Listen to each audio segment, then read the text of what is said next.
આજે આપણે બનાવીશું એકદમ પોચા અને રૂ જેવા મેથીના થેપલા। એક વાસણમાં બાજરી, સોજી અને ઘઉંનો લોટ એડ કરો। હવે મરચાં, લસણની પેસ્ટ અને લીંબુ એડ કરો। મરચું, હળદર, ધાણા પાવડર અને સમારેલી મેથી, મીઠું, દહીં, અજમો, તલ, દળેલી ખાંડ, તેલ, દરેક મસાલાઓને મિક્સ કરી લો। હવે દરેક મસાલાઓને એડ કરીને તેને મિક્સ કરીને સરસ રીતે આપણે લોટ બાંધી લઈશું। હવે લોટને આપણે 5-10 મિનિટ સુધી રેસ્ટ આપીશું।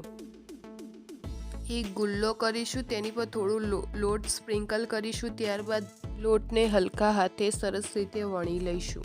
ચારે બાજુથી સરખો ગોળ કરી લઈશું। ગરમ તવા પર થેપલાને શેકીને બંને બાજુ તેલ લગાવીને સોનેરી થાય ત્યાં સુધી તેને આપણે સરસ રીતે તળી લઈશું। થેપલા તૈયાર થાય ત્યાં સુધી આ રીતે આપણે થેપલાને બનાવીશું। થેપલા સાથે તમે દહીં, અથાણું, છુંદો કે લસણની ચટણી સાથે થેપલાને ખાવાની ખૂબ જ મજા આવે છે। મારી આ રેસીપી જરૂરથી ટ્રાય કરજો।